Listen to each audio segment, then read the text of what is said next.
సింపతిని కూడా పక్కన పెట్టి ఒక మహిళ అని ఉన్నా కూడా సింపతిని కూడా పక్కన పెట్టేసి వాళ్ళ నవీన్ యాదవ్ ని ఒక గ్రేట్ గా సెలక్షన్ చేసిన ముందు సీఎం రేవంత్ రెడ్డి గారి ఆధ్వర్యంలో ఇంత చక్కటి సెలక్షన్ చేసి ఒక అభివృద్ధి పదం మళ్ళా జూబ్లీహిల్స్ లో గట్టిగా పని చేయిస్తాను నేను భరోసా ఇచ్చి మరి ఉన్న ఆ అబ్బాయి నవీన్ యాదవ్ ని వాళ్ళందరూ కూడా అప్రిషియేట్ చేస్తున్నారు.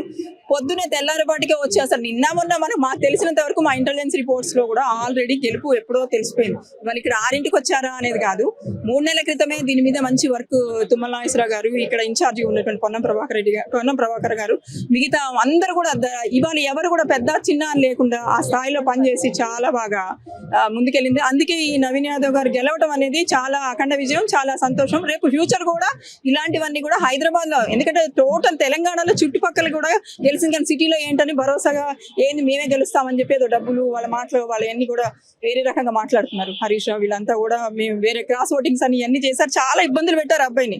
ఇవాళ డంప్ యార్డ్ కూడా క్లీన్ చేయించే పరిస్థితి అతనే చేయించి, ఇంతవరకు ఎవరు కూడా 10 ఏళ్ల నుంచి కూడా క్లీన్ చేయించిన పరిస్థితి లేదు. నేను డెవలప్మెంట్ చేశా అంటున్నారు కేటీఆర్ గారు, నాటు కేటీఆర్ గారు ఏం డెవలప్మెంట్ చేశారు ఇవాళ చూపించారు. నవీన్ యాదవ్ ఇలా గెలవటం అనేది, నేను చాలా ఒక బీసీ బిడ్డ అయినా అని కాదు, కులాల పరంగా చూసినా ఏది చేసినా అబ్బాయి వ్యక్తిగతంగా కూడా చాలా మంచి అబ్బాయి.